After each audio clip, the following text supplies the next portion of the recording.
30.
Hello.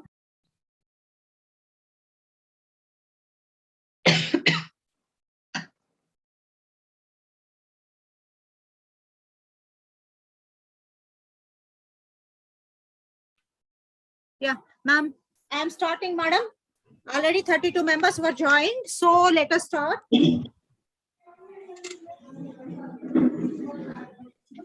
Good morning to you all.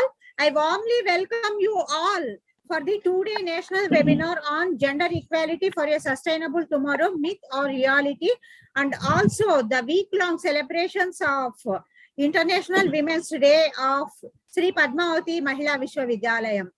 As a part of week-long celebrations of Sri Padmavati Mahila Vishwavidyalayam, celebrations of International Women's Day 2022, of Sri Padmavati Mahila Vishwavidyalayam. I am welcoming you all, and also we are celebrating week-long programs in this regard. And today we are having, along with this webinar, exhibitions are also we are conducting today, and all our staff are busy in with the exhibitors who came to the department, and I stood at home for conducting of this program, and I will join them in the afternoon. Furthermore, another week-long celebrations are also going on in the campus, which is a Science Day celebrations, which will be held on 6th. It will be concluded on 6th March. So the campus, entire campus is in a festival environment, and all the faculty, students are highly involved in engaging themselves in these programs. So even though we are too busy, we are, we are able to organize these programs with the help of our supporters, friends, and well-wishers who participated in this program. So I warmly welcome you all. My heartfelt welcome to you all. Before starting the program, it is my prime responsibility to express my gratitude and sincere thanks to my university authorities, Professor D. Jamana Garu, Honorable Vice Chancellor, Sri Padmavati Mahila Vishwavidyalayam, for her unrelenting efforts in making us perceptible, and our beloved registrar, Professor D. M. Mamata Garu, for her constant support and encouragement in selecting and organizing lurid programs by the Women's Studies Center. Further, I cordially thank our Dean, Professor T. Bharati Garu, Dean, School of Social Sciences, Humanities and Management, and our beloved head, Professor G. Sanjarani, Head Women's Studies Center and Department, and also organizing secretary of this two-day national program.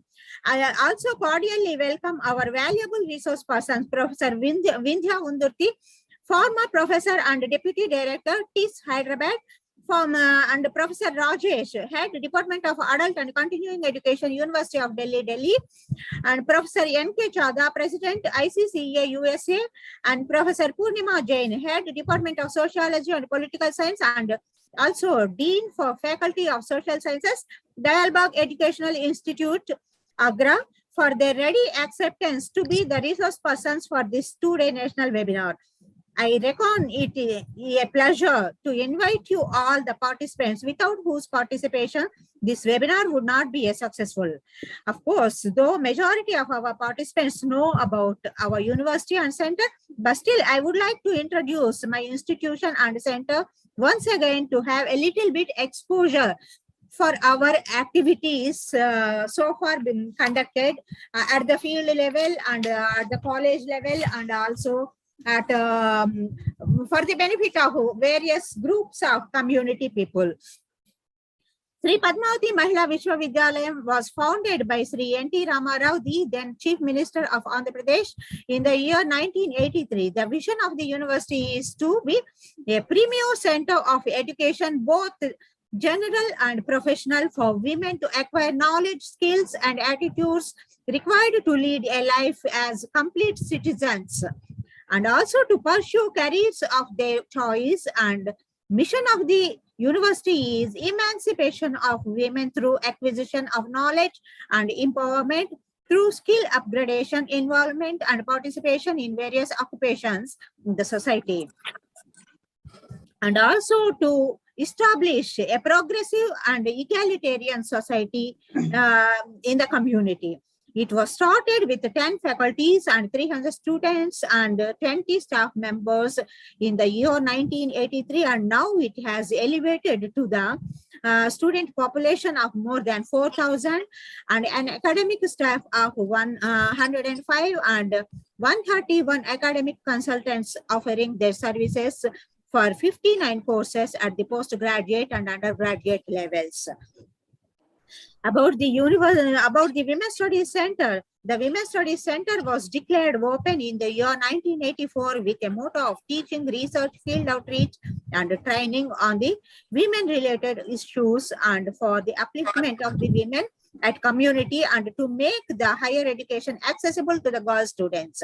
Further, it also aims to promote intellectuality among different sections of the population, activists, non-governmental organizations working in the field for women empowerment and cause, and also to train various sections of the women groups so as to promote required skills and potentialities among them suitable to the global context on par with their male counterparts. The Department of Women's Studies was established in the year 1989, and since then it is offering MA in Women's Studies, and later it started MA in Economics also, and now the MA in Women's Studies has been converted as, renomenclatured as MA in Gender Studies, and it is also offering PhD and MPhil courses also for the prospective research scholars. The faculty of the center is involved in teaching, research, extension, and training. Since inception, we have completed more than 80 research projects for the center funds. I request you to mute yourself, madam. And 80 research projects from center funds, and organized about 780 extension programs, including entrepreneurship development training programs, and reached about more than 1 lakh beneficiaries. We have tried to bring attitudinal changes and to empower the women groups and also the women at the community level. And I can proudly say that some of our trainees of entrepreneurship development training programs have started their own ventures, and also they have trained their near and dear, and they joined their nears and dears in their own ventures and earning the profits. I can say proudly that this is our, a little bit victory we have achieved at the community level. And also, the university is also very highly supporting us in conducting all these various types of programs always. And also it is suggesting to conduct some more programs also to empower the people, empower the women at the community level. With this brief introduction, now I invite Dr. T. Chaitanya, co-coordinator of the webinar, to present a brief concept note to this elite group. Chaitanya, I request you to take over the session.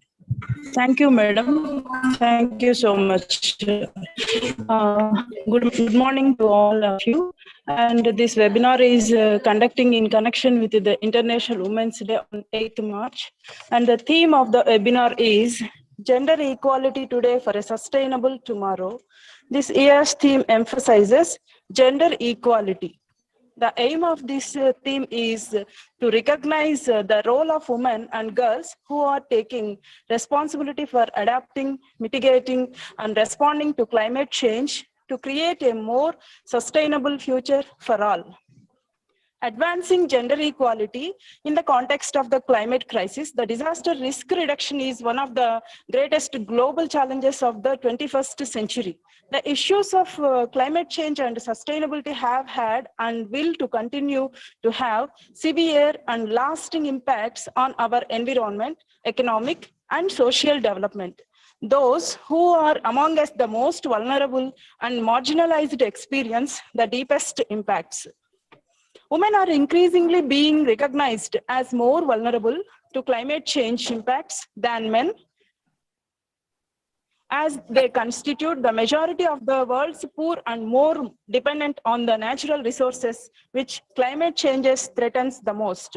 At the same time, women and girls are effective and powerful leaders and change makers for climate adaptation and mitigation. They are involved in sustainability initiatives around the world, and their participation and leadership results in more effective climate action. Continuing to examine the opportunities as well as the constraints to empower women and girls to have a voice and be equal players in decision-making related to climate change and sustainability is the essential for sustainable development and greater gender equality. Without gender equality, today, a sustainable future and an equal future remains beyond our reach. With this brief introduction about the theme, hand over to Uma madam. Madam, thank you. Thank you, madam. Thank you for giving me this opportunity, madam. Thank you, Chaitanya, for briefing the concept note. And now it is time to introduce our beloved resource person, Professor Vindhya Undurti, who is also one of the resource person for today's webinar. Professor Vindhya Undurti, PhD, is a former professor of psychology and deputy director, Tata Institute of Social Sciences, Hyderabad campus. She is the recipient of several awards and fellowships, including the South Asian Visiting Scholarship from Oxford University and Fulbright Visiting Lecturership from USA and visiting scholarship for, visiting professorships in Eötvös Loránd University,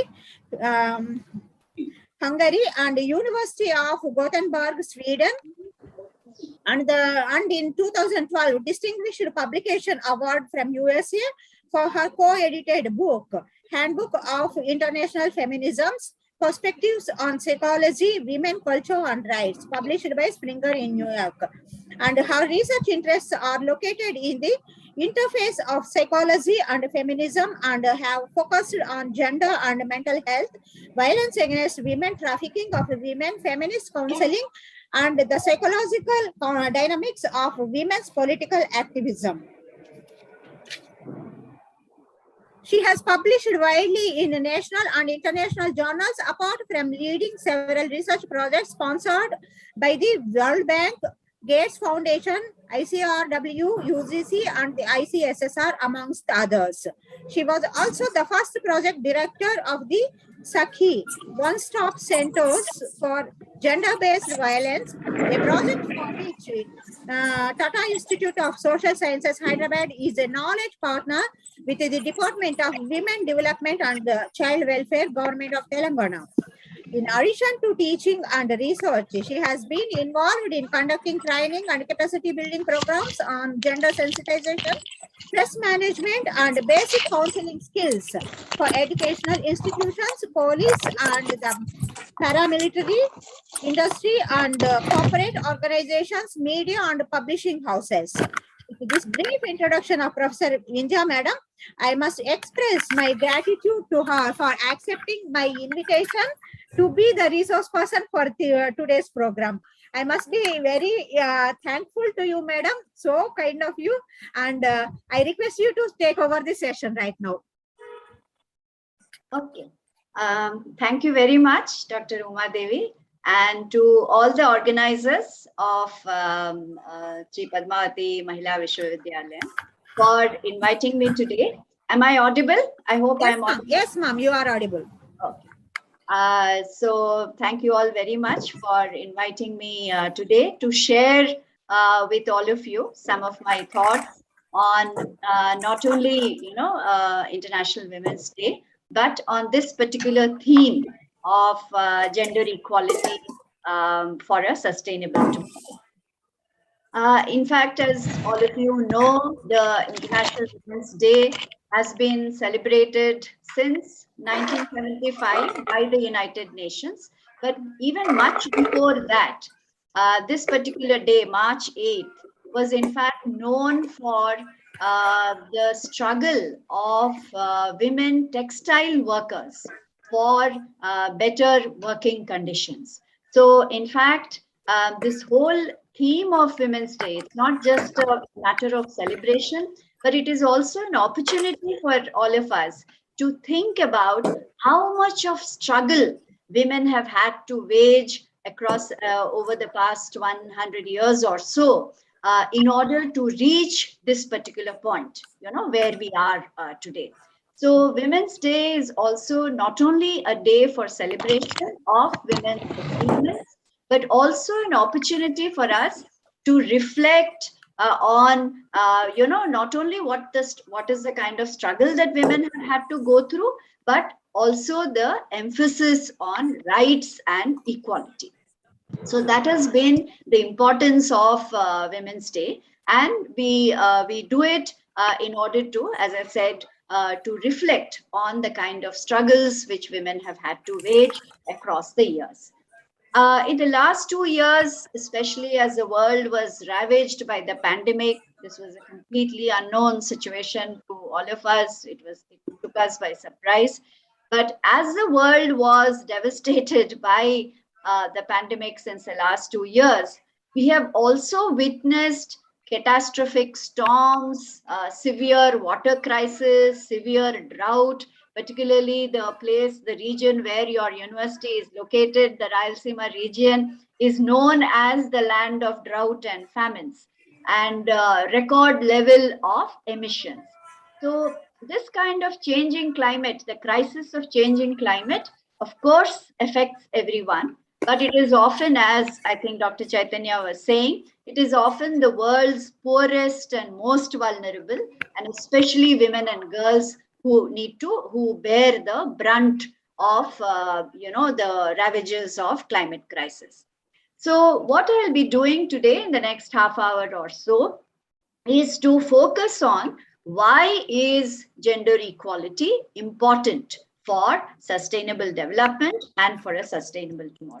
As you may have seen from the program schedule, the other speakers are going to focus on more specific topics, whereas I will try and give a very kind of a broad introductory overview about the links about the connection between gender equality and sustainable development.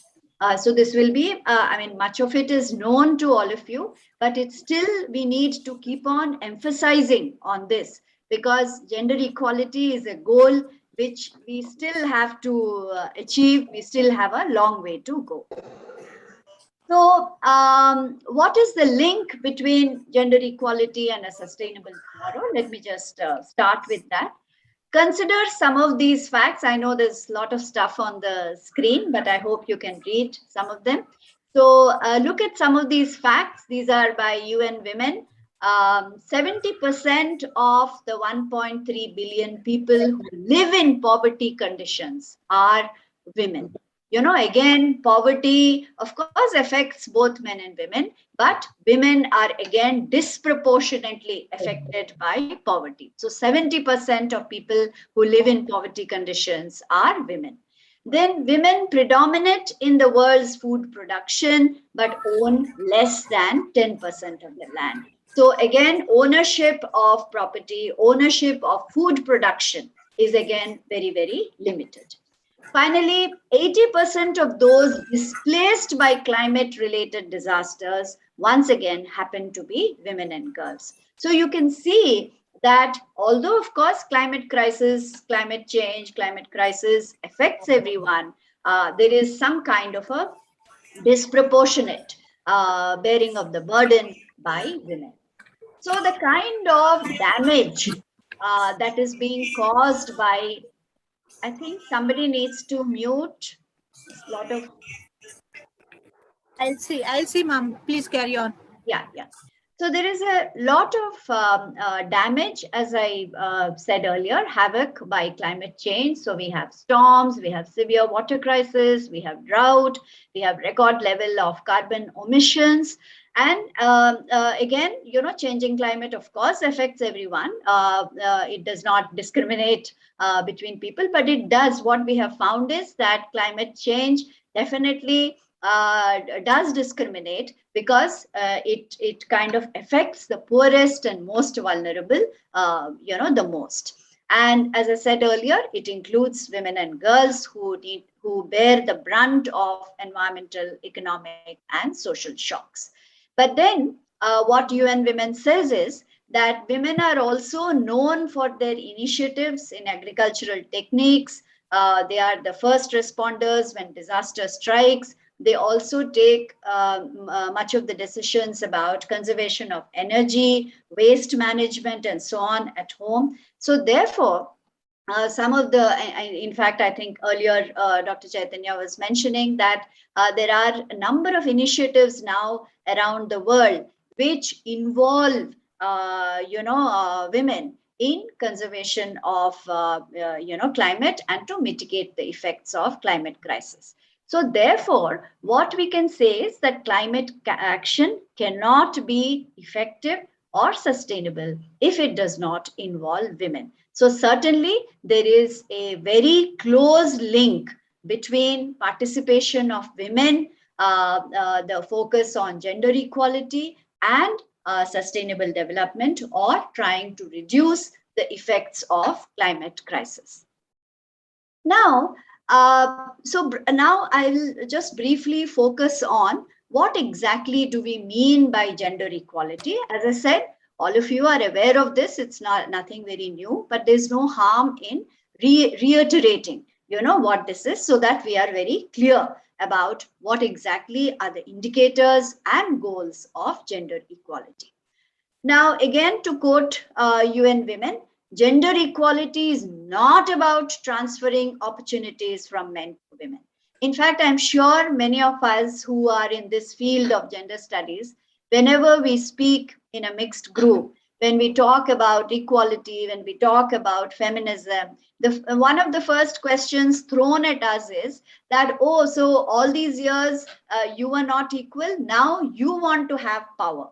No, I don't think it is transfer of power. When we are talking about equality, it is not about transfer of power, from men to women, but it is about transfer of opportunities from men to women, and about realizing the rights of everyone and creating conditions where all have the right and ability to realize their full potential.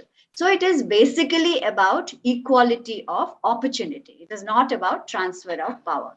And this emphasis on gender equality is now in all national and international strategy statements. I think it was first reflected in CEDAW, which is Convention for Elimination of All Forms of Discrimination Against Women, which is generally known as the first international Bill of Rights for women.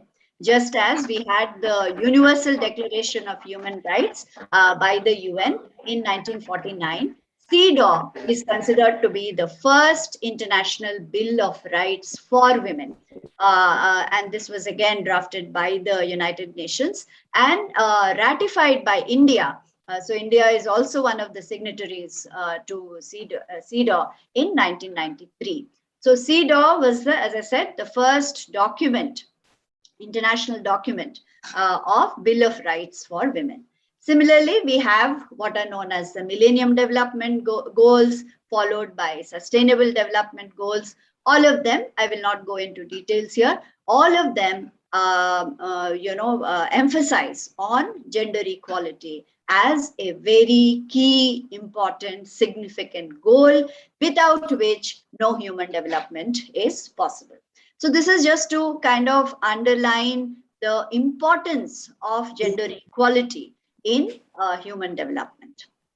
Now, again, very briefly to talk about what is the current framework of gender analysis. How do we assess? How do we assess or how do we evaluate the presence of gender equality? We have three indicators.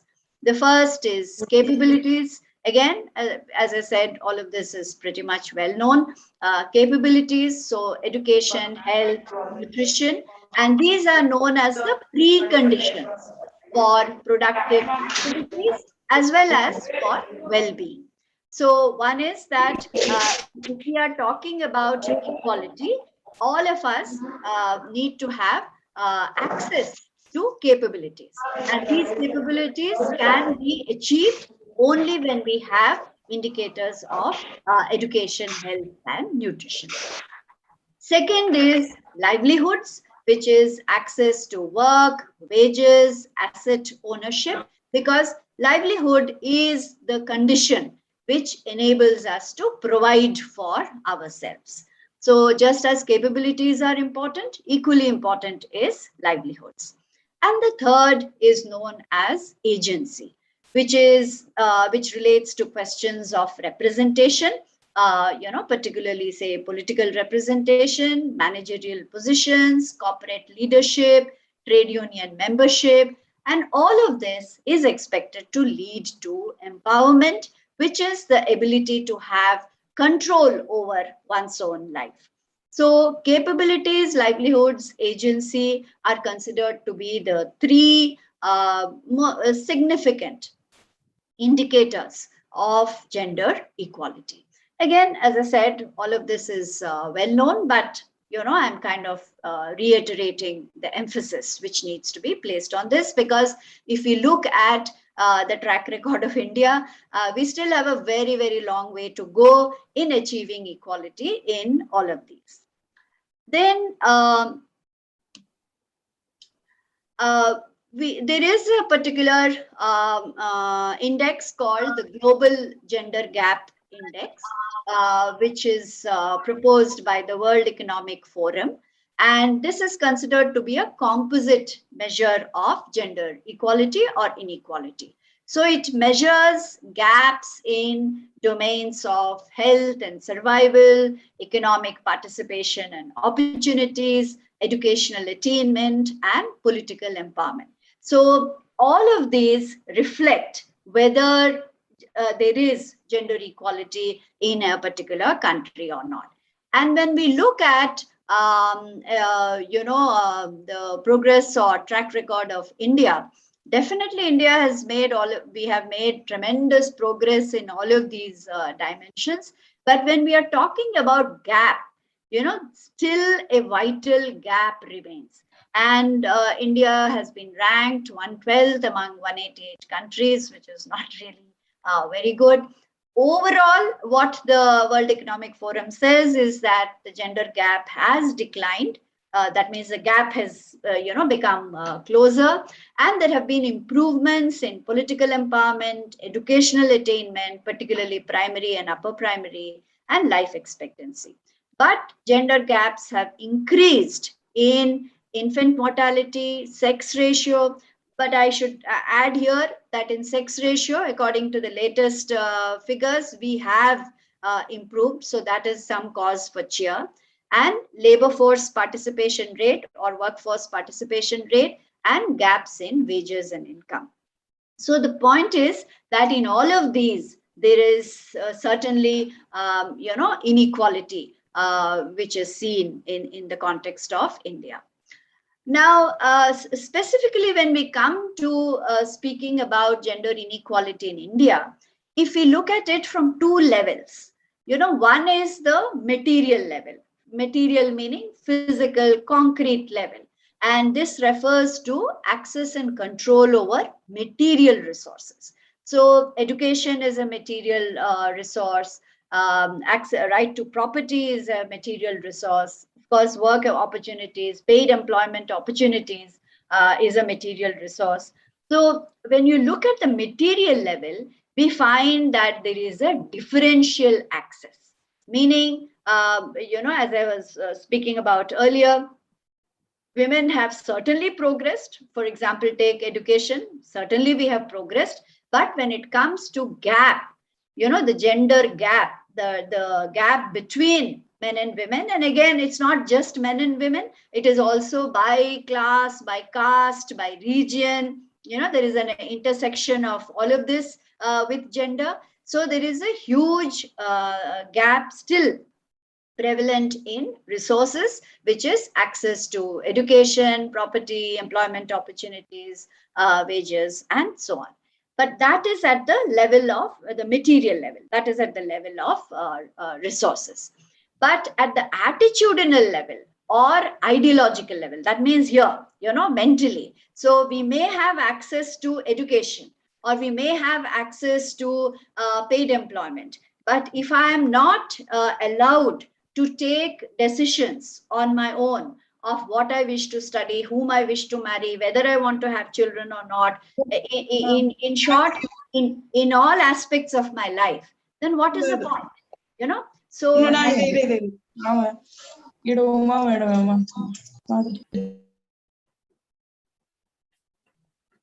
shall I continue? Yeah, ma'am. Okay. So at the ideological level or the attitudinal level, there are still, very, very big barriers of inequality that we face.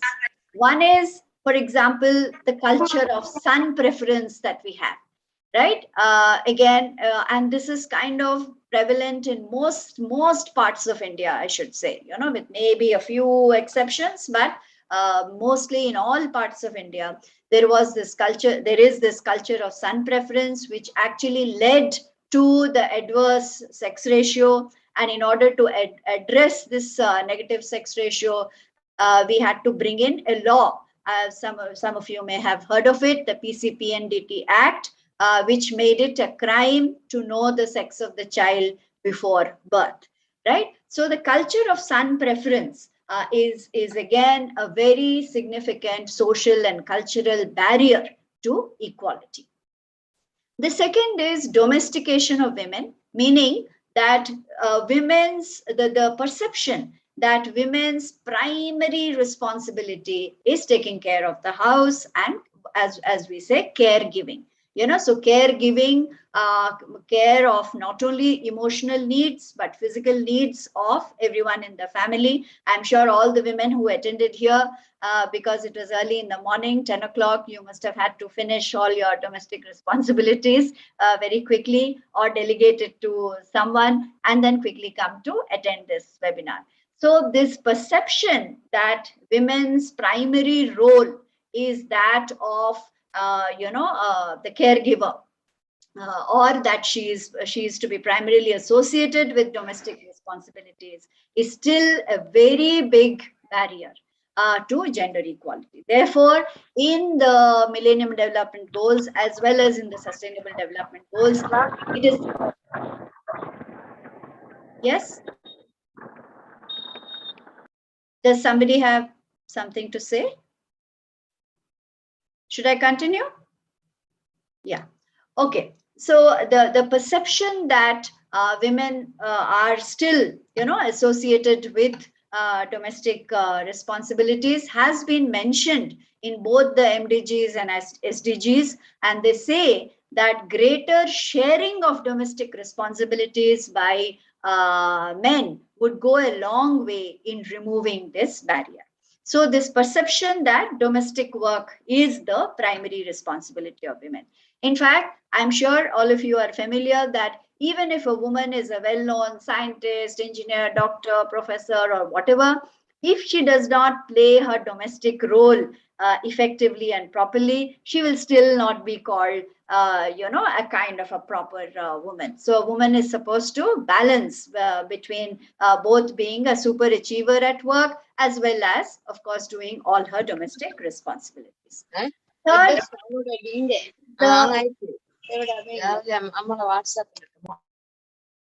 Third is the control of women's sexuality and mobility. In fact, of late, we are seeing, especially in public spaces, and I'll talk about this a little later, control of women's sexuality, control of women's mobility, placing restrictions on women's mobility is again a very major barrier to equality.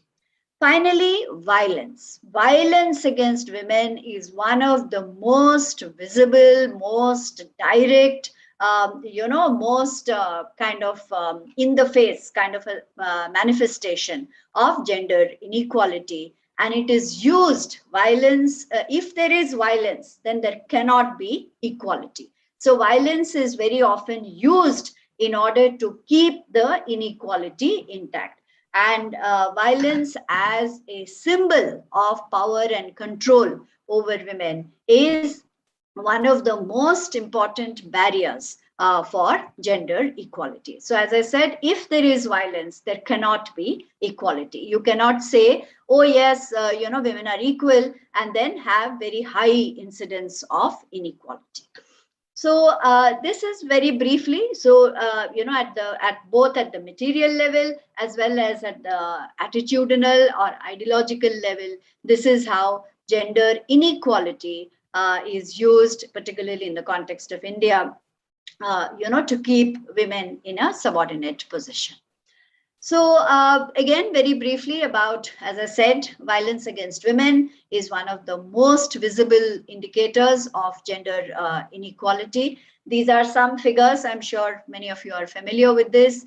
It says, just to indicate the magnitude of violence, 1 out of 3 women and girls are affected by some form of violence or the other. It could be sexual assault, or it could even be the threat of sexual violence. See, very often women and girls, particularly young girls, are not allowed to go outside or to not to go out at night, late at night, etc., precisely because of the threat of violence, threat of sexual violence. So there need not be actual violence, but even the threat of violence is enough to keep restrictions on women's mobility.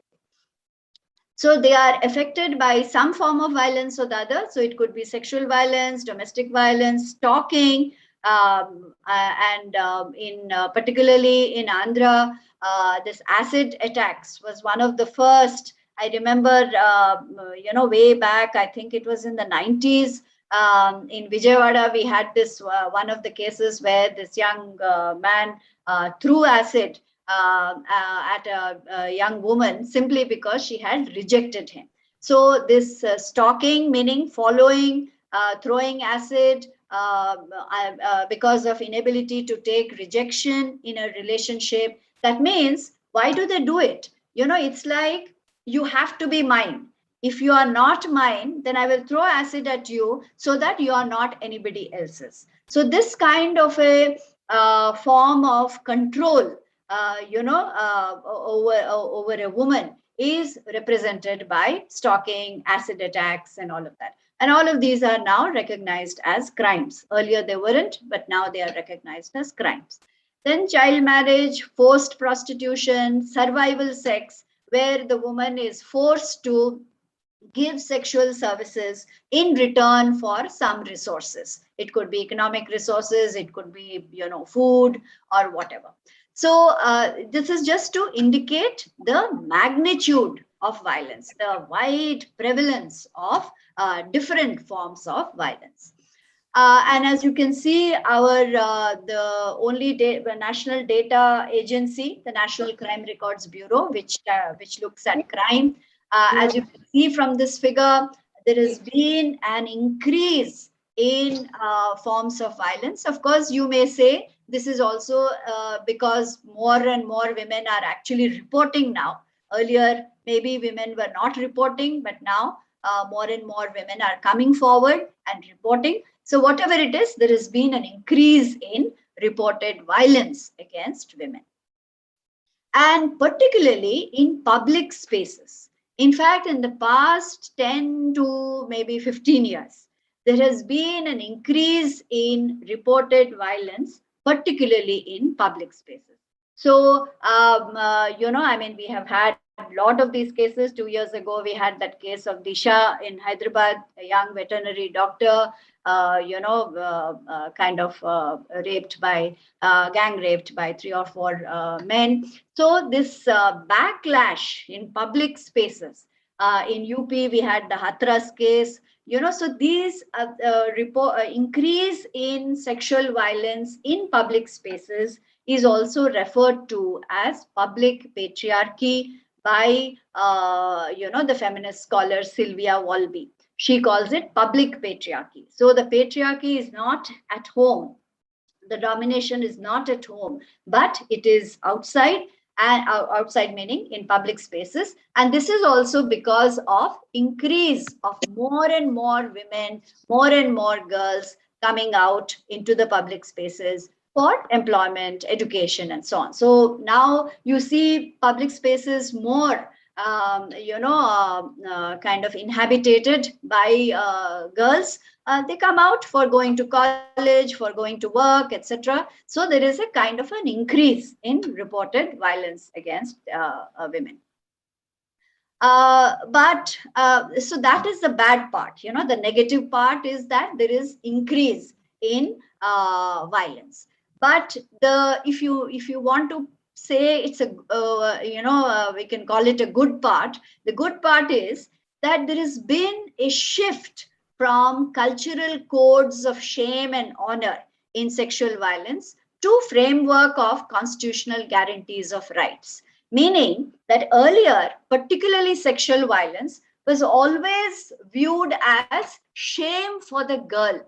I mean, you look at any crime. Suppose you have lost a mobile phone or something, and you go and report, to a police station. You don't feel ashamed as a victim of a crime. You don't feel ashamed to be going and telling the police, reporting to the police that a crime has been committed. But it is in sexual violence that the woman is made to, the victim herself is made to feel ashamed. A lot of questions are raised. Everyone looks at her strangely. Oh, what was she doing? What was she wearing? What was she doing at this time of the night? So there is always, earlier, we always had victims of sexual violence being blamed for the violence itself. And as I said, in no other crime, this is seen.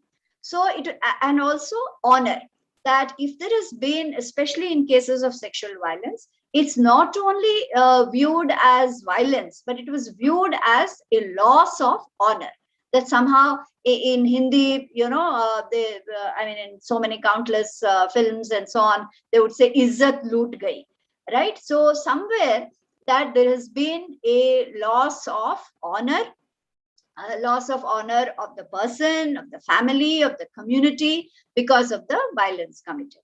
But now what we see is that, this again is one step forward, that there has been a slight shift from these kind of perceptions of shame and honor to recognizing them as violation of constitutional rights. So if there is an instance of sexual violence, it is a violation of equality, dignity, and this is a very important word introduced by feminism, bodily integrity. It's my body, my right, as you can see from the picture here. It's my body, my right. Nobody has any right to, to do anything with my body. So there is, and these are constitutionally guaranteed rights, right? It's not, somebody is giving it to us. It is guaranteed by the Constitution. So there has been a slight shift. Let me give you a small example. I think after the Nirbhaya case in 2012, there was some TV program And they brought together, apart from some NGO representatives and so on, they actually asked, they invited to the show one woman, her name was Suzanne, who was actually gang raped in Calcutta Park Street, Kolkata Park Street. And she was also asked to come on the show and talk about something. Now, as you all know, in media guidelines are that when you show a rape victim, they blur, they don't show the face, they blur the face. So when her face was being blurred because she was a victim of rape, she said, "Why are you blurring my face? Why should I feel ashamed?" That this kind of a thing has been done. The perpetrator should feel ashamed. Why should I feel ashamed? So show my face. I don't want to hide. So what I'm trying to say is that there has been some kind of a slight shift from victim blaming, from looking at the victim in terms of shame and honor, to recognizing sexual violence as a constitutional guarantee, a violation of constitutional rights, particularly dignity and bodily integrity. I would like to show you, I'll just put up all of this. These are some statements given by public figures in recent times, right? These are public figures, all, in kind of respected, so-called respected positions. But look at these statements. One says, and he's a former assembly speaker, one says, women should be parked at home like cars, meaning women should not go out. If they go out, they will be raped or there will be some sexual violence. So they should be parked at home. Though I don't understand this statement. If I am a car, why would I want to be parked at home? I would want to be on the road, isn't it? I would want to be going on the road. But anyway, look at the statement. Then women are precious like gold. They will be looted when exposed. So again, the meaning is that if you put out a gold chain or something and somebody will pick it up, somebody will loot it. So the implication is that women should be, at home. Then again, ex-chief minister, boys will be boys. Meaning, and this was after a incident of rape, gang rape had taken place. Meaning, this is just a mischief of boys. So rape is taken so easily, as if it's just a, harmless kind of a incident, harmless act by boys. Then a godman, Baba, who is now convicted and in jail, he says the girl is as guilty as the rapist. She should have called them brothers and begged them to stop. Can one hand clap? So again, you can see there is some attribution of responsibility, and this was actually in the context of Nirbhaya. So the girl is as guilty as the rapist. So outright blaming the girl as well, for the act of sexual violence. I've just taken at random some statements, but this is just to kind of indicate. One, what do these statements indicate? One is that double standards for women and men, and particularly that women need to be controlled. If they are not controlled, this increasing violence is because women themselves are not being controlled. That is number one. Second, the sexual division of labor, that women, as I said earlier also, that women need to be at home, right? Women are the nurturers, men are providers. So very, very rigid division of labor. Thirdly, association of men with public sphere and women with private sphere, meaning that there is not only a division of roles, but this division of roles is along the lines of the public-private divide. So public sphere, which means paid employment, economy, politics, political activity, military, war, all of this are associated with men. And the private sphere, which is domesticity, marriage, reproduction, family, taking care of children, etc., etc., all of this is associated with women. So now, this kind of, some of you may ask, so what is wrong? All right. So this is like it's a division of labor, division of roles. What is wrong with that? What is wrong with that is this division of labor, this division of roles is not equal, does not lead to equality, because women all along history were associated with the home, associated with the private domain. And so therefore, resources were not given to her. For example, education was denied to women, right to vote was denied to women, particularly because she was to be associated with the private domain. They said, vote, why does she require vote? Why does she require education? After all, she has to be at home only. Because in fact, home right, it's just an extension of her domestic role. And many all of this was absolutely closed to women for many, many years. Of course, you will say all of this was in the past. Now it is not so. Certainly, yes. But please remember, it was the struggle of the women's movement which made it possible for women. Like these statements indicate, one, that violence is a manifestation of power and control, rigid division of labor, and devaluing of women are all indicators of gender inequality. So when people ask where is the gender equality, we need to actually show them that this is how gender inequality is manifest. Then lastly, coming to the linking of ways in which, so this was about gender inequality and ways in which climate change harm women and girls. One is that when there is environmental degradation or climate change, it causes resource scarcity, it causes conflicts, it causes displacement. People have to keep moving away, from one place to another because of environmental degradation. So in other words, it affects many, many aspects of life. It affects our livelihoods or work. It affects our rights, human rights, as well as sustainable development. But the most important thing for today's discussion is that it deepens existing gender inequality and worsens the effects. And very often, as I have said, in the past couple of minutes, violence is often used as a means of reinforcing privileges and control over resources. As it is, there is a gap in ownership of resources. So therefore, there's been a lot of work now on land rights for women and so on. Why do we talk about land rights for women? Because land is a very big resource, and giving land rights to women is one way of ensuring equality as well as ensuring empowerment for women.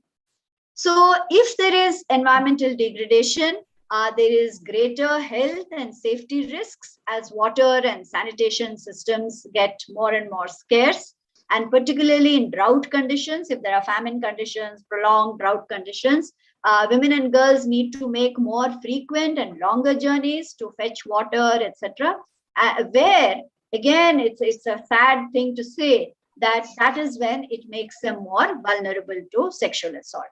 So whenever there is some kind of an environmental crisis, for instance, in India, when we had the tsunami in 2004-05, when we had the tsunami, it was said that, especially in certain places in Tamil Nadu and so on, where the tsunami affected them the most, there was an increase in trafficking.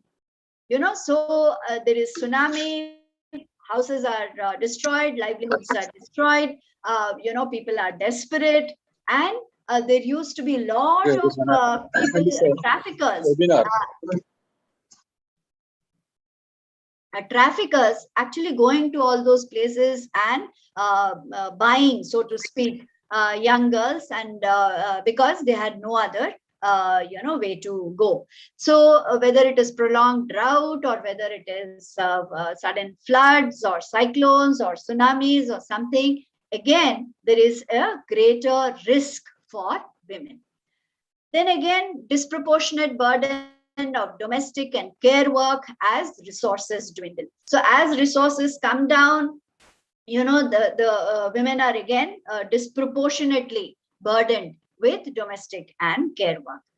Then there is a dropout in school education rates again, because fewer days, because they have to spend so much of time in fetching water, etc. So fewer days in school, dropouts, and leads to other kinds of gender-based violence as well.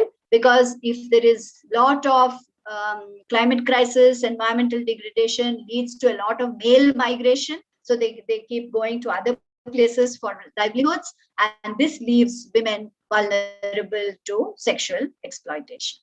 There is also evidence that there is increase in child marriage, marrying of daughters so that they can cope with food scarcity. Again, girls are looked upon as a burden, so marrying them off means that they can cope with food scarcity.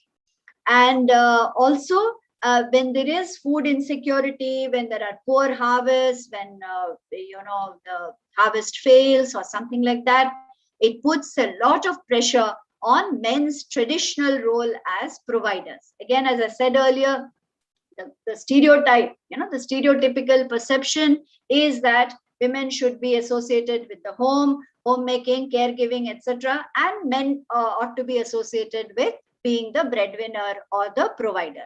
So when there is food insecurity, or when there are droughts, or when the crop fails, and so on, it puts tremendous pressure on men's traditional role as providers. And this again leads to increase in alcoholism as well as violence. 2 years ago, we did a project in Vidarbha region of Maharashtra on farmers' suicides. And when we asked, when we interacted with both men and women as to what were the most important causes of stress for them, the men said, of course, it was crop failure, indebtedness, and so on. But the women said it was alcoholism of the men. So alcoholism of the men became a very big, important source of stress. So this again, because of the increasing pressure on men's traditional role as providers.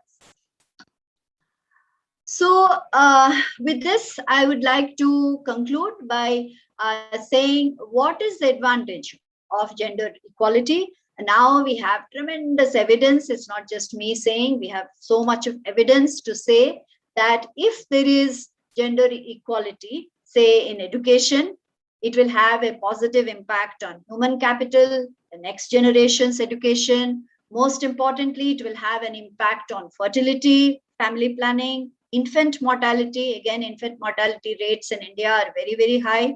So if you educate women, then it will also have a positive impact on infant mortality. Then if you have gender equality in employment, paid employment and earnings, because now the data tells us that, yes, a lot of women are employed, but they're employed in the informal sector and not in the formal sector. So maybe women like us, who are working in universities and colleges and so on, we are very few. We're not even 10% in India. Whereas the vast majority of women who work are in the informal sector, which is not regulated, which does not have benefits like leave, pension, etc., etc. So the point is that there also she is subjected to vast majority of women who work in the informal sector are subjected to exploitation. So, but if you bring about gender equality in employment and earnings, you can increase the pool of workers with higher average productivity. We can strengthen women's bargaining power in the family, decision-making power in the family, more productive investments, including education and health of children. So, in other words, in brief, if we have gender equality in education as well as in employment and earnings, it will have spin-off effects, in many, many aspects of human development.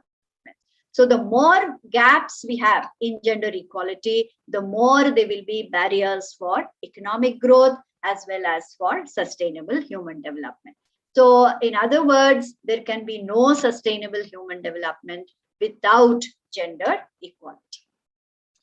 So very last, towards the end, and I'll stop here. So addressing violence, I was kind of focusing on violence. Addressing violence for promoting gender equality is fundamental. It's recognized in the SDGs and MDGs and so on. Now, we have, of course, laws. I think India is one of the countries where we have some of the most progressive laws. We have a number of laws to address violence, but to make the connection between environmental protection and violence much more explicit, we need to address this as well in legal frameworks. Lastly, more and more initiatives. See, so far in the past 30, 35 years, from say 70s, when we have had women's studies, women's movement in India, we have been, of course, working tremendously with women, but somehow we have not really worked with men and boys, men and boys, as well as understanding what is masculinity. So working with more men, working with more boys in order to reduce potential violence is something, I think this is one way to go forward. So lastly, I would like to say that in India today, what we are witnessing is, on the one hand, it's a paradox, it's a contradiction. On the one hand, we are seeing increasing victimization of women. And particularly violence is I would not say is the only, but violence is one of the indicators of victimization. So there is increasing victimization. But on the other hand, we are also seeing a growing assertion of rights, agencies, and capabilities. That means today, girls and women are not willing to keep quiet. I would say that at least in some ways, we have been able to break the culture of silence. Earlier, there used to be silence around these matters. Now, no longer. So this not willing to keep quiet, not willing to be silent, has led to a growing assertion of rights, agencies, and capabilities. So why I'm saying it's a contradiction is, on the one hand, violence is increasing, victimization is increasing. But on the other hand, which is a good thing, is that women are not willing to keep quiet. And maybe this has led to some kind of a mismatch between women and men. So therefore, we need to work more with men and boys also. To find out why this is so much. Because as I said earlier, in the past 40, 50 years of women's studies and women's movement in India, we have focused so much on women. We have focused so much on women. All our research, our interventions, our activities have all to do with women. But somehow along the way, we have forgotten about men and boys. So currently, the emphasis, not just in India, but all over the world, is also that we need to engage with men as partners, in development, partners in sustainable development. And only if we minimize this gap between boys and girls, between men and women, we may be able to move towards a much more sustainable tomorrow. Okay, so with this, I don't know if I have crossed the time, but thank you all very much for your time and for your attention. Thank you, ma'am. I have received one comment from Purushottam. Right. Yeah, where it is? Let me check. Yeah, it is not contradiction. Increased awareness, effect of that he has commented. Right. No, the reason why I said contradictory is that on the one hand, violence is increasing, victimization is increasing. But on the other hand, yes, you're right. It is increased awareness, it is increased assertion. Women are not willing to keep quiet. So in that sense, it is contradictory. But yes, your point is well taken. Thank you. Thank you, ma'am. Okay. Thank you, ma'am, for your elaborate elucidation on this question of the two-day national webinar. And you have covered majority of the aspects such as importance of International Women's Day, status of women, and the impact of climate change and catastrophic storms on women, concepts of gender equality, framework of gender analysis, need for sharing of responsibilities to come forward the women in front of the main official course also, and also the concepts of gender equality and further violence against women and its magnitude in various forms of violation of both human rights and reproductive rights of women, and indicators of inequality such as power and control, rigid division of labor and de-victimizing of women, and how climate change can lead to gender inequalities and how to have a positive impact on gender equality. All these aspects you have covered in your speech, though it is a very short time. Thank you so much, madam, for accepting my invitation and being the resource person for today's program. And I will request our participants to pose their questions at the end of the session, and because the second resource person, Professor Rajesh, who is also the head of the department, is waiting for his turn. So yeah. I will invite him. Yeah. Thank you, ma'am. Now it is my pleasure to introduce our second resource person, Professor Rajesh, Head Department of Adult Continuing Education and Extension, University of Delhi, Delhi.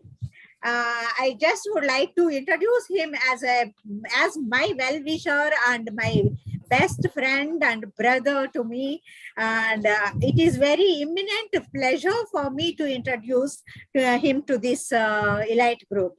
Professor Rajesh has started his career at the Department of Adult and Continuing Education and Extension, University of Delhi since 1988 and elevated as a professor in 2007. Now he is heading the department and holds several other positions also, such as member, gender and name changing, community development, Unnat Bharati Cluster in Innovation Center, University of Delhi, and Vice Chancellor nominee, Department of Punjabi, University of Delhi, and Vice Chancellor nominee, Department of Library and Information Science at University of Delhi, and VC nominee for MPhil Committee, Anthropology Department, University of Delhi, and also the member standing committee for the University of Delhi, and former chairman governing body SSN College, Delhi University, and treasurer ARSD College, Delhi University.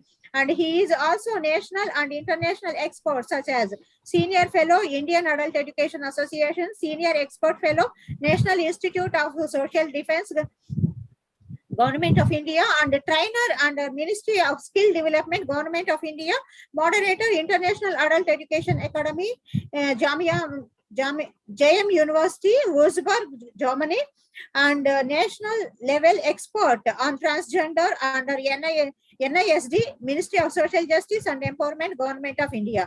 He has received the International Academic Award such as Moderator for International Adult Education Academy in 2022 from JM University, Würzburg, Germany. He has also developed and introduced the general elective courses for lifelong learning for undergraduate students of University of Delhi, and revived and introduced the short-term courses on counseling and guidance, ELPC, tour and travel, and facilitated and developmental MOUs signed under Vidya 2 scheme of University of Delhi, established Transgender Resource Center in the Department of Adult and Continuing Education and Extension in 2017.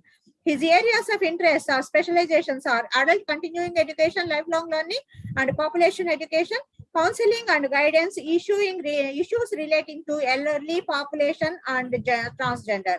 He has published about more than 10 books and 82 papers in books and journals, and he was the recipient of DAD Scholarship by Würzburg University, Germany, and Fellow International Institute of Adult and Lifelong Learning, New Delhi, awarded by NCT of New Delhi in the field of health, recommended by the University of Delhi in 2002. And he completed about 8 major research projects funded by various funding agencies, and also developed various MOOC contents in university engagement with adult education in India in two parts, and project appraisal in terms of social benefits, program evaluation and monitoring, and social audit, evaluation of innovative program, and evaluation of established program. With this brief introduction, I would like to invite Professor Rajesh for being amidst us. And soon after I consulted him, he has accepted my invitation and came here to share his experiences, how the lifelong learning could elevate the gender equality in the society. Thank you so much, sir, for your ready acceptance to be here and being amidst us. Our participants are eagerly waiting for you to hear you. And now the session is over to you, sir. Thank you. Thank you. Good morning, all. Thank you, Dr. Uma, for inviting me today. And I also thank the previous resource person who made my job very easy. I repeat to say that today we are at the juncture of Azadi Ke Amrit Mahotsav, and also we sitting from University of Delhi celebrating 100 years of the beginning of University of Delhi in 1922. So our journey from 1922 to 2022, and also this is the time where we are implementing the 4-year undergraduate program, and day and night we used to see that how our lifelong learning issues is really taken care of within the ambit of skill development program, ability enhancement program, and ethical and other issues concerning the syllabi of 4-year undergraduate program. The question that today we think that every year why we celebrate, observe International Women's Day, International Women's Week, and what is the issue, what is the concern, and what is the way forward. And we used to see since beginning.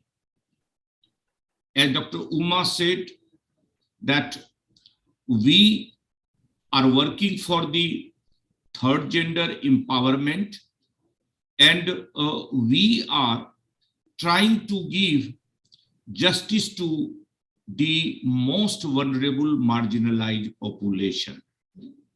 The other day, I was linked with the international perspective, and there some of the key issues I raised that shows the mindset of the people. If we see from the beginning, we understand that from the ancient period, we, India, remain the guru, and persons, scholars from various parts of the country, developing country, other country, used to visit to our university, Vikramshila, Takshila, and we had the largest library, and we also see in our ancient books, epics, Puranas, and other religious documents that women represented by and large at par with male, starting from the Rig Vedic period, especially in the later Vedic period. The presence of women were shown in Sabha and Samitis. And since then, at every forum during the Maurya period, during the Ashoka's time, we have seen that how the women were represented in our society. In spite of that, what is the national, international level status of women that you have shown through the various literatures? Some of the issues and perspective that we see critically as a policy planner, as a researcher, that why and since when the issue of gender ranking started, and we started saying that male is the first gender, women is the second gender, and transgender is the third gender. This gender ranking perhaps in itself created the second strata of women. Why can't women be the first gender and male be the second gender? Why and when?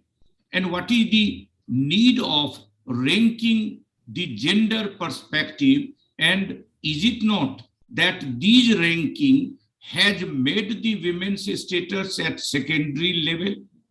Is a question. I do not have the complete answer to that. It's a question to all of us when we go through the plethora of literature available on this issue. When we see, starting from ranking, resources at the family level, resources at the community level, resources at national and international level, is controlled by whom? By and large.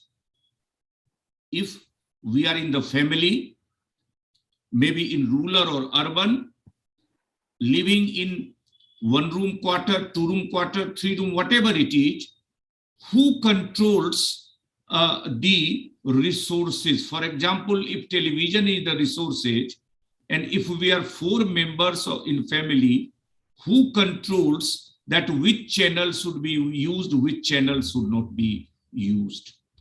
Who controls the age at birth in our family? Who controls the spacing between the 2 child and number of child that we decide in our family? And related issues related to the reproductive health, reproductive child health, adolescent issues and concerns, all in related aspect in rural and urban paradigm, in organized and unorganized paradigm sector, who is controlling the things? That is an issue. When we are raising the aspect of rural-urban paradigm, there it is also linked with organized and unorganized sector, because we all know that nearly approximately 90% plus population are in the unorganized sector, and women by and large in our country also had 48% of population, women population, and these population, if we see globally, 90% of them are undertaking throughout the world the household work, the domestic world, the kitchen domain. 90% globally is controlled by women. Control means services is taken by women, but they do not have the control on the product. The control on the product is by and large on the in the hands of the male or the child, and at third position, the women or the female child used to come. We have seen the female feticide. We have seen the sati system.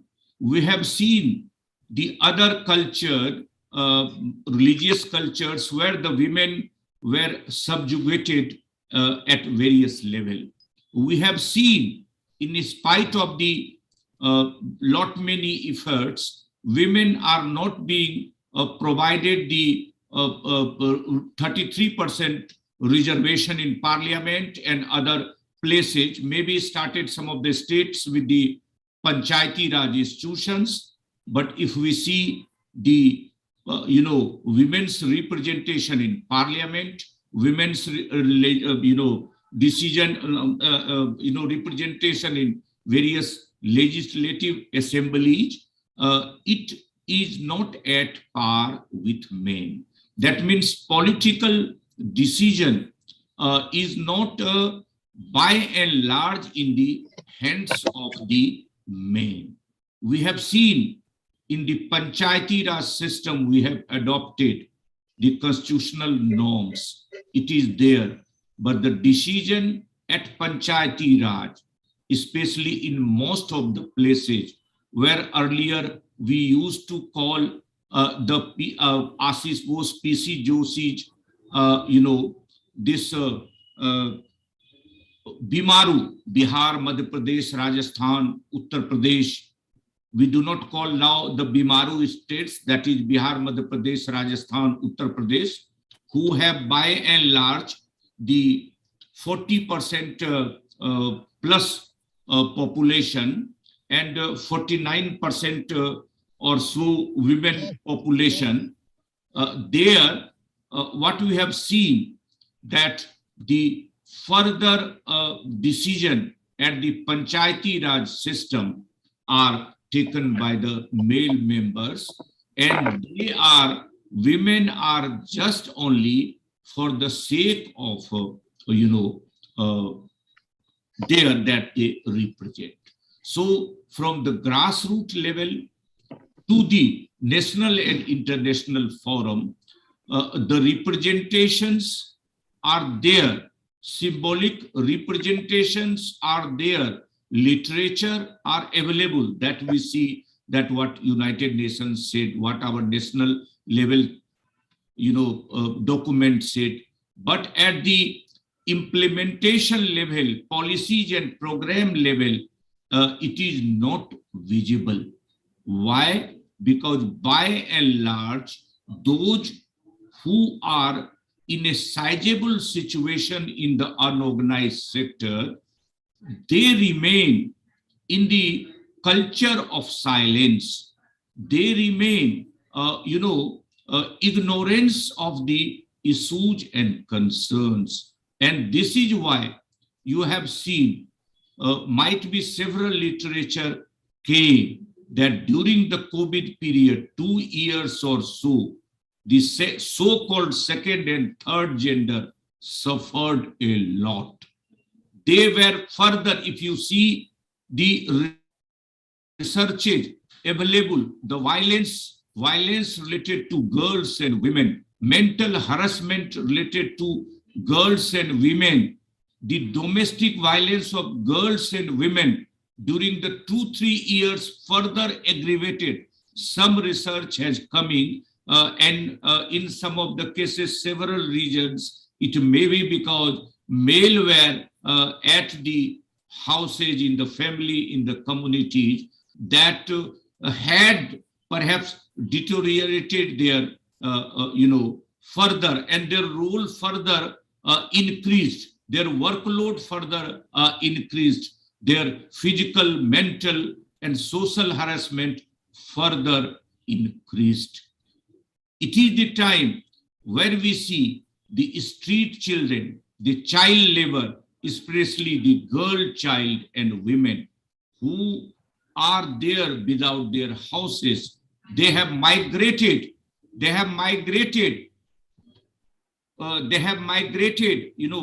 what you call in the urban areas, without the planning, without the systematic kind of a thing, the families are suffering. Women and girls are suffering on the roads, and they do not have the basic facilities what is essential, and what is called the Maslow's hierarchical needs, basic food, shelter, education, and all these things that are visible on our society is the one side of the coin. And the other side, we also see that we tried our level best that through the Sustainable Development Goal 2030, goal number 4, goal number 5, which is pertaining to the women's empowerment, the gender equality,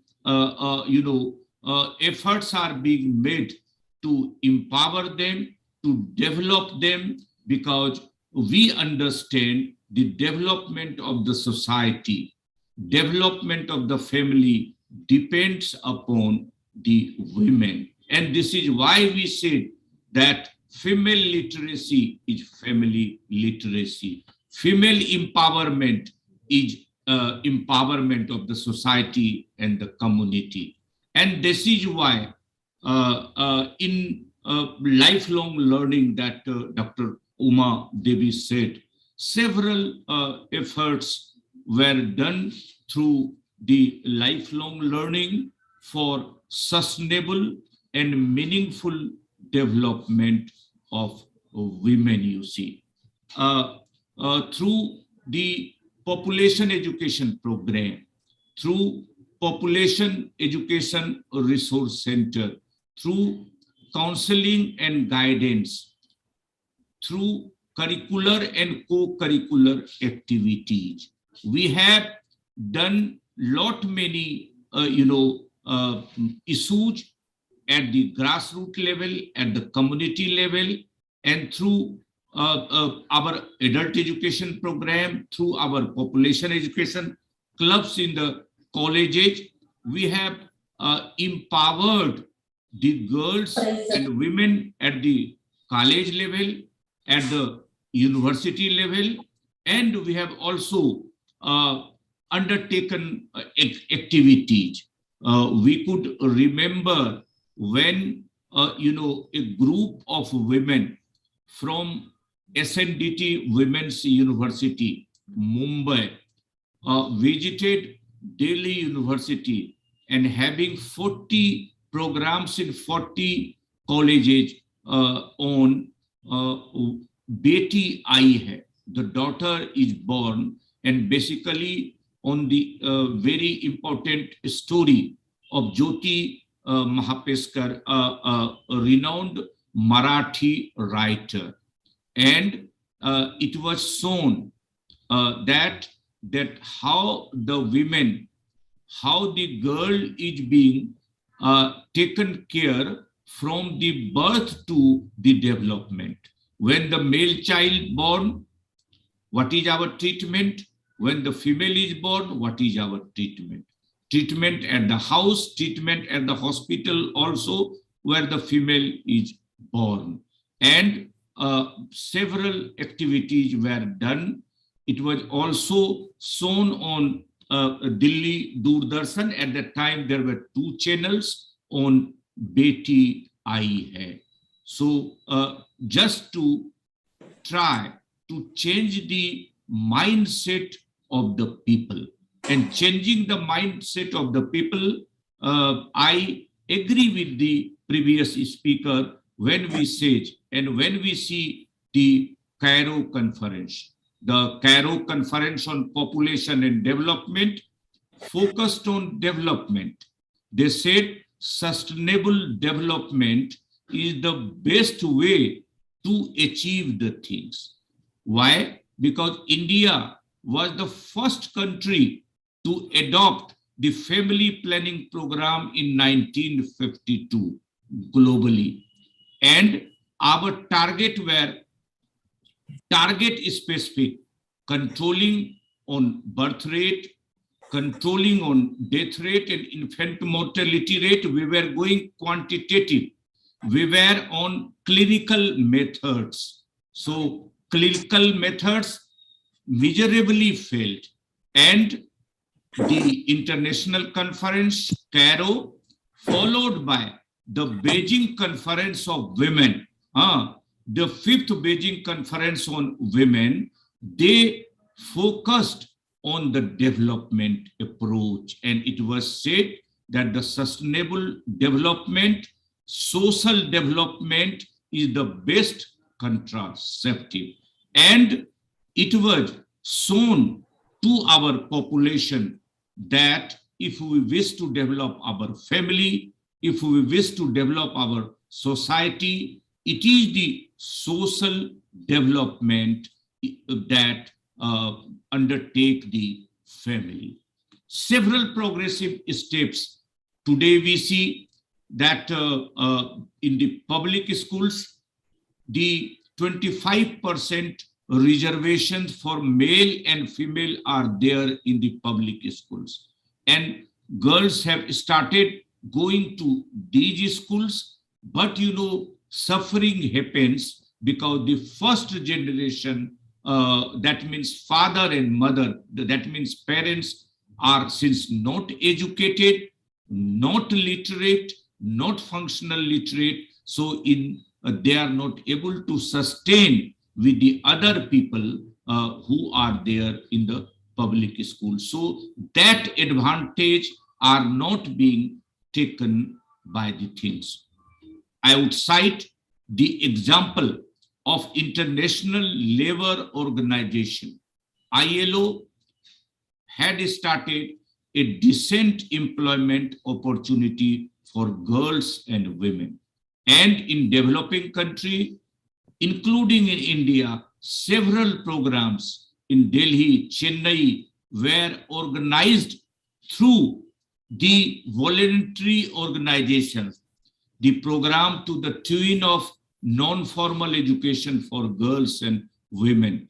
Skill-based programs like Madhubani painting, like candle making, beautician course, cutting, tailoring, and new computer kind of issues where motor training to the girls, not only skill-based training had taken place, but also the loaning system, also the marketing through the government marketing system were done so that they can get the empowerment. In our country, opportunities for women in education, employment, and equality on digital world. No, pardon? I hope I am all audible. I hope I am audible. Sir, please unmute yourself, sir. Sorry. Oh, sorry. I hope I was not muted since long. No. Just now I muted all the people because some disturbance is there. Okay. So okay. I have muted and I requested you to unmute yourself. So Okay. please carry on, sir. Thank you. So I am just referring to the decent employment opportunity for women, which was started for the empowerment of women.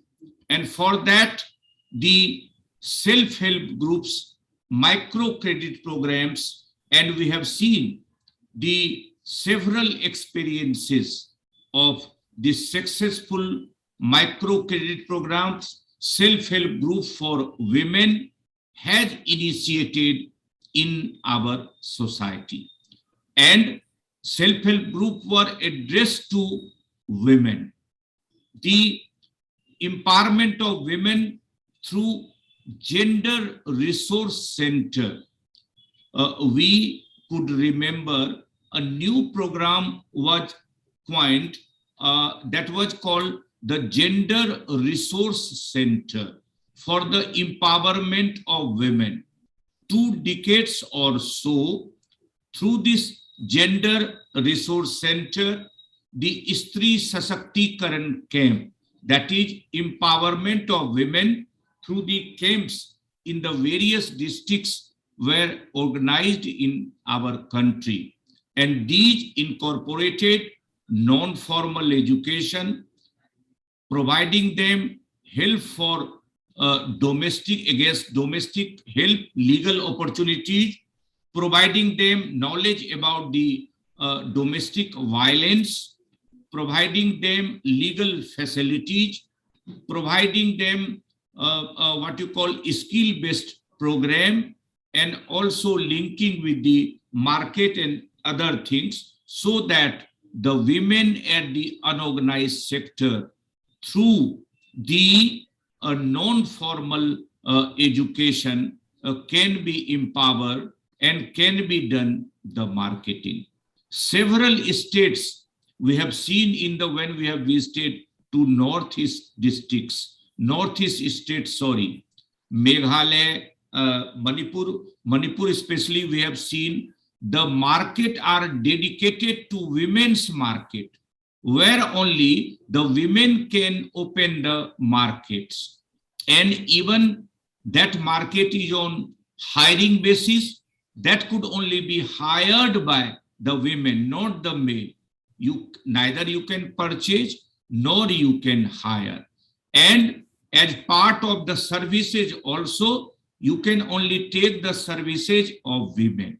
So we have seen a very big market dedicated to the women, especially those who are from unorganized sector. Several entrepreneurship programs for women, because women CEOs, chief executives at national, international level are dominating. Our adult education program had specific issues and concerns related to the development, related to the sustainable development, related to the empowerment of women. And the example we have cited that through the service area universities, departments and colleges, through the population education clubs, through the University Grants Commission and United Nations Fund for Population Activities, UNFPA, these programs were initiated at our level so that the empowerment can take place. Now, since 11 5-year plan, we have undertaken the lifelong learning, and several national, international programs happened, policy adopted in lifelong learning, starting from Sustainable Social Development 2030, Goal 4 and Goal 5, especially Goal 5, dedicated to the sustainable development of the women empowerment and women development. And from there, we come to the new education policy 2020, the new education policy 2020, a historical step in 21st century, where we have also seen the creation of a gender neutral fund. And these funds, the girls and transgender could be provided special grants for their empowerment, the resources for their empowerment. Several policies and plans are in the pipeline under the new education policy, where the sustainable development of girls and women can take place. And the lifelong learning is not now through the one department, but lifelong learning has percolated down to all the disciplines of our system, and where the women is at the forefront of the development under the parameters of the sustainable development of the society. So several efforts in new education policy, sustainable development program, and through them to the various aspirational districts. The Planning Commission, or rather today the Niti Aayog, had adopted those areas where the rural areas, the marginalized areas where the SC, ST marginalized population are more, and in those areas we have started a special drive to empower them through the skilling, through the special drive to provide them opportunities for the development. And Niti Aayog is, what they are monitoring such programs of these districts. The new program, they recently launched Nav Bharat Sakshar program, New India Literacy program, is also providing focus to 2026-27 for achieving the 100% literacy, and the focus on women, focus on rural population, rural women, focus on SC, ST and marginalized population and women, and the saturation through the age bracket, like the first age bracket from 15 to 35. Once 15 to 35 will be saturated, then what we will do, that next from 35 and above will be taken under the Nav Bharat Sakshar program, New India Literacy programs, the efforts had done. And in these programs, the focus is holistic development. Holistic development means the key skills of 21st century, critical life skills, literacy, numeracy, and citizenship skills. So it is not only the mere adult education. Once we approach to adult education, we have seen that what the women had asked at the community level, what the women at the unorganized sector have asked. They have asked first the economic opportunities. They have asked first that the money in their hands, the accounts in their hands. And this is why the efforts of the what we shared self-help group and micro credit programs that was started in our country, directing towards the women, so that women at the unorganized sector, since organized sector had some kind of a security, has some kind of a health facility. So efforts for health opportunity, efforts for their sustainable development were made through such programs, so that the women can be the decision makers.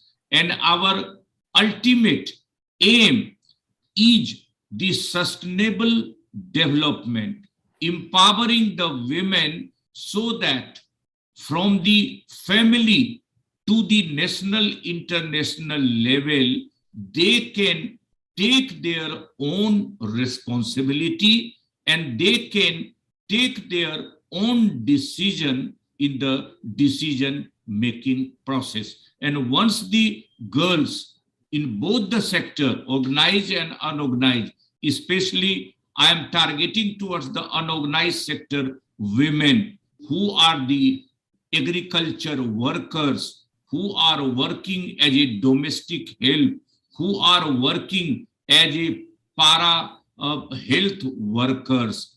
They have the double role to play. On the one hand, they are going as an agriculture worker, as a domestic workers, and at their role at family level is equally there, and their working hours are more in comparison to the male.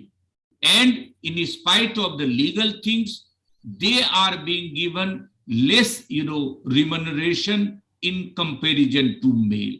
Since there is no organized, sector opportunity, efforts are done by the government, the respective state and central government, but for the sizable unorganized sector, women and adolescent, that kind of a empowerment still remained a far dream. And here comes the role of the departments of lifelong learning, who had a community empowerment, community mobilization programs at the various levels.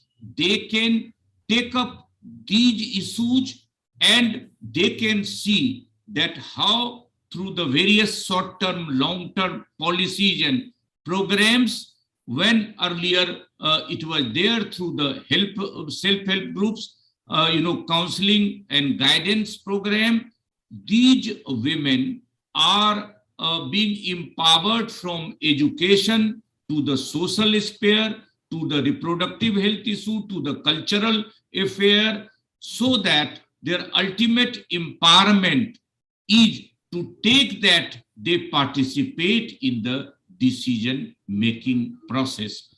It is being seen for women and even the third gender, and perhaps the previous speaker hinted towards that it is said that in the same group, the decision come in the hands of those who are haves, who have the decision-making power, and they take decision in their hands. I would like to quote Paulo Freire in the Pedagogy of the Apparest, where he said that we are the leader of ourselves. We do not believe in others' leadership.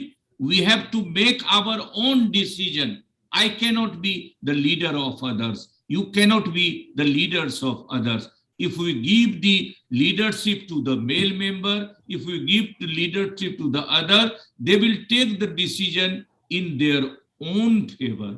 And this is why the literature is still, the literature written, contributed it by and large is, male dominated, where the women, how many women decision makers, how many women writers contributing even at the researchers level, especially for those who are at the margins, 90% and plus.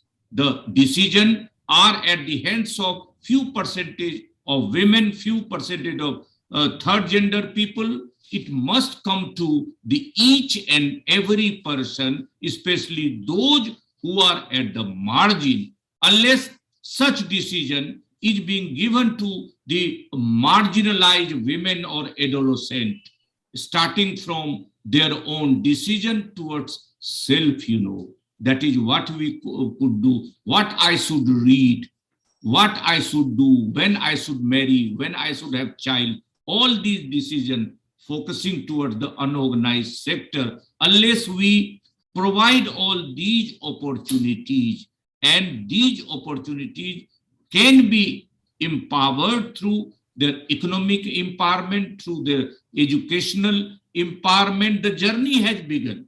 The journey has begun through various efforts, through the lifelong learning opportunities, sustainable development, but we have to go miles away. Still, we are very far from the church. We are not near to the church. We have to go a long way towards that kind of a thing, unless and until the last, the women at the margin level are being empowered, till the journey will go on.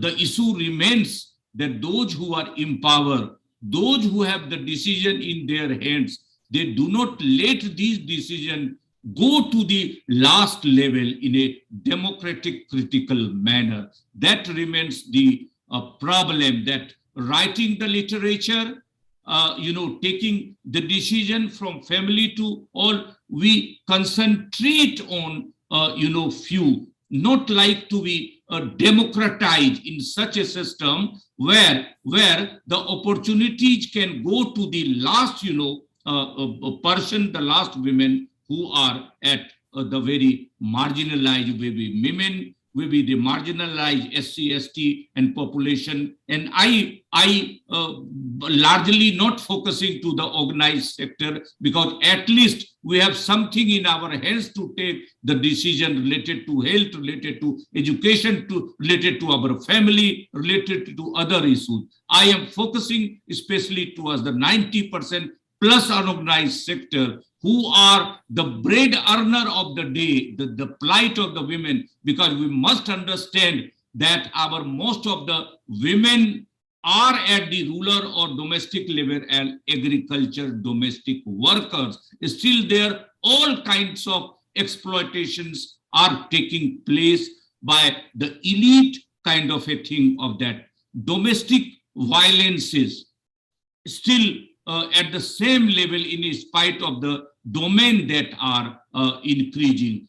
How such a empowerment will take place in 21st century when we are celebrating the 75 years of independence? What is the meaning to these margin population, to women and girls at the margin for the 75 years of Azadi Ke Amrit Mahotsav? Have we gone to the grassroots level, girls or women who are the bread earner of the day, to ask what do they mean by the 75 years of the independence, what they have achieved, what they have to achieve when they are going to be in the 100 years of the empowerment, whether it will come through the sustainable literacy, through the sustainable development. So the ultimate aim of our women's development program is the empowerment, is the holistic development, is the sustainable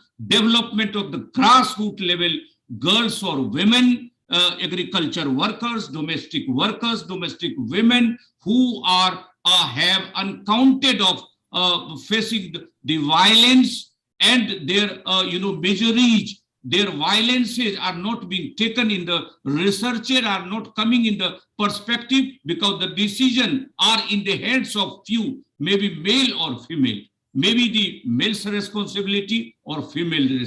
Let the responsibility come to those who are at the margin, the women who are facing at the grassroots level, that what they would like to be in the 75 years of independence, what kind of political, what kind of social, what kind of economic, what kind of religious freedom they would like to, within the ambit of the great holy document that is the Constitution. What do they mean? Unless we achieve that, certain level of the literature, certain level of literature will be a symbolic kind of a developmental perspective. Let be the sustainable development of the last grassroots level, women or workers. And for that, can we all have take in the 75 years of independence, that all of us can at least one, can at least two, empower the grassroots girls and women, and then the march, then the this process can take place. It will happen only then we will understand the voices and miseries of these persons and provide them opportunities to the development process, because the universities, colleges, and these institutions, government institutions, is not only meant for the few percentage of male or female. It is for 100% population. It is for those who are at the margin. And unless they are being given the opportunities to come to that domain, to provide these opportunities, we will not be able to make the sustainable development achieve that goal that we wanted to do. So not going too much, what at last I will be saying, let us come together, let us work together, not to make a women's development only a symbolic day of celebrating what is there from sustainable development to the new education policy. Let us see the dreams of the margin. Let us see what is there in the eyes of the last person, agriculture workers, domestic workers, who are the bread earner of the day, who do not think that what will happen to the future tomorrow. We have secured future. Do they have the secure future? Let us have sustainable development means secure future. What do they mean? Can we go to the grassroots level and ask at least 10 of them that what do they mean of 75 years of independence? You will able to know that they have no meaning. We can have to give the dream to 10 girls or women for their development, and not mercy, not pity, in real sense, a development process where ultimately we can provide the decision-making process in their hands. Are we ready for that kind of a empowerment process to provide them such opportunities? If we do like this, then the real meaning will come, and we will achieve the real sustainable social development, empowerment of women, and we can see a very sustainable future where these women in the 100 years of independence at the equal platform to come. So let us come together, celebrate together, and with the dreams of all the people in real sense is not only a symbolic, not only in form of lecture, a real sustainable development in a democratic critical process, providing the opportunities to the marginalized population, and then questioning myself again at last that I denounce the males, female, and the third gender, first, second, third gender. Let us change or reverse the order, or let us start questioning these order, because these order making male, female, and the third gender making the male as a first gender. Let us not count a kind of a thing. Let us have another count of counting on the Women's Day, that how it will be possible. I said also, somebody, let us have a PIL on questioning on this thing. So changing the mindset of the people is the real development process, is whether we are in a position to change the mindset of the people will be the reality of the day. So thank you. I will not be like to, because as you say that I have had to be in a several committees because of the centenary year. So being a hectic schedule, I do not have the PPT presentation. I had only the few issues and perspective, what I feel from the core of heart. What I say, that I try to follow Mahatma Gandhi, what he say. What you say in your lecture, if you do not follow in your life, then your saying has no meaning. If we follow the same thing, what we say in lecture, what we real say, unless we do that, we will not, there will be no meaning of whatever we say. So let us practice what we say. Thank you, and then congratulations for the International Women Day, coming day, for the real empowerment of the margin, rural and unorganized sector of women, those who are at the margin. Thank you, Dr. Uma and others.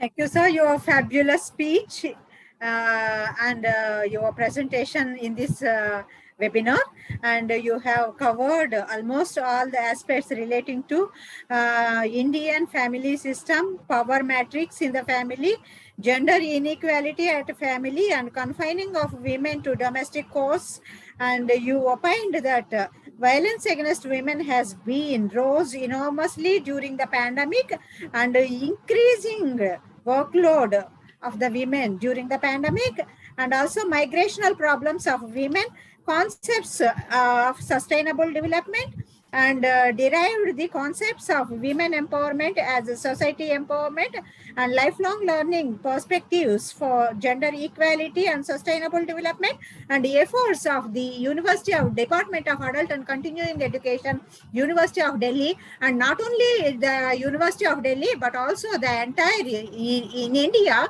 all the departments, what they are doing for the empowerment of women and also to achieve the sustainable development goals. And you have tried to achieve gender equality at the community and also imported the employable skills among them to reach the sustainable development, and at your level best, at your university level, and also you derived the concepts of the other universities works also for promoting gender equality in the society, in unorganized sector particularly, and what are the do's and do nots for achieving gender equality and sustainable development. And as we are celebrating Azadi Ka Amrit Mahotsav nowadays, and with this you have concluded, and you also advised all of us to practice what we said in the meetings, or what we said, what we learned from these meetings, to practice in our day-to-day life, so that definitely we will achieve the gender equality in our society. Thank you so much, sir. And now the floor is open to the questions. If you have any questions, now the floor is open. Only 5 minutes will be allotted for the questions.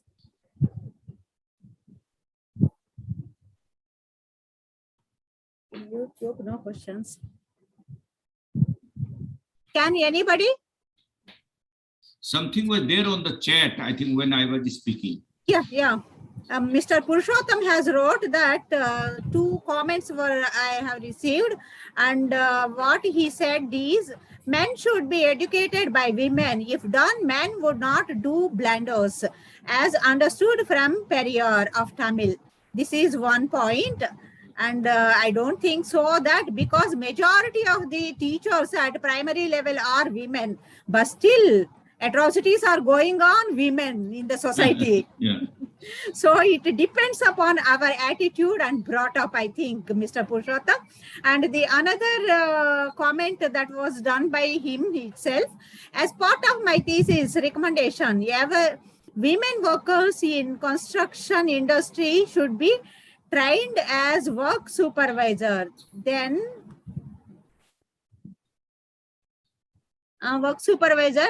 just as workers.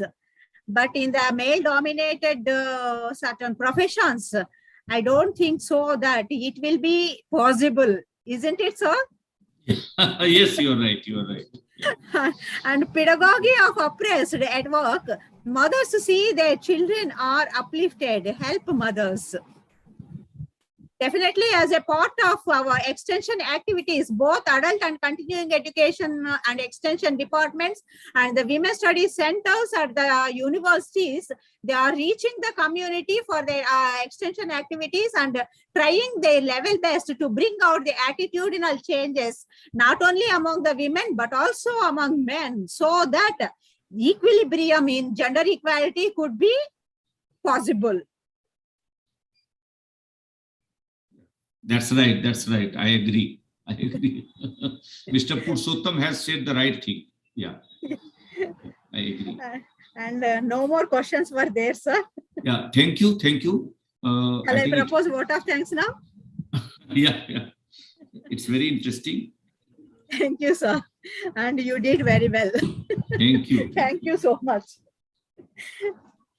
And it is a privilege and a great honor to me to propose vote of thanks on behalf of the Women's Studies Center and the department for the first day program of National Webinar on Gender Equality for a Sustainable Tomorrow, Myth or Reality. I would like to thank today's resource persons, Professor Vindhya Undurti and Professor Rajesh, for delivering such a striking and astonishing speech and their ready acceptance soon after I consulted them. Really, I enjoyed these two sessions today as a participant also. Thank you. My special thanks are due to our head, Professor Sandhya Rani Madam, the organizing secretary, for her constant guidance and support given to me in organizing the program. And today, actually, in the department, we are having one PhD Viva OC, and also the exhibitions are being conducting. So all the exhibitors have come and approached the department. So all of the people in the center are very busy, and that is why Professor Sandhya Rani could not attend this program today. No problem, no problem. Thank you. Thanks a lot. Thank you. And my sincere thanks are due to Dr. M. Sucharita and Dr. T. Chaitanya, co-coordinator of the program, and Dr. M. Sucharita, my colleague, for their constant support in not only in conceiving this program, but also in completing this program as success one. And I thank all my department and center teaching and non-teaching faculties for their support in making this program a success. I would like to thank all the participants, without whose participation this program would not be a success. Really, I am blessed with all the participants for being with me and supporting me, and always supporting me, and they stood with me and making success all my programs. Thank you so much, my dear participants. And today I am having one announcement.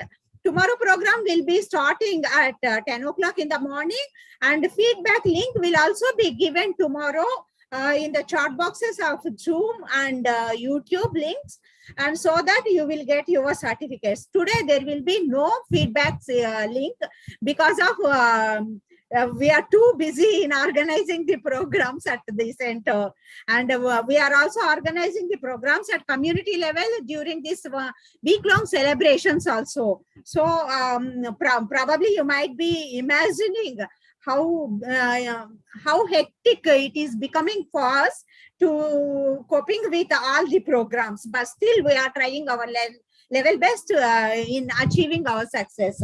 So I must be thankful to you all the participants for being with me and supporting me. Thank you so much. Now the session is winding up. Thank you, ma'am. Thank you so much. Thank you, ma'am. Thank you for your support. Thank you so much, ma'am. It was very nice. Thank you, ma'am.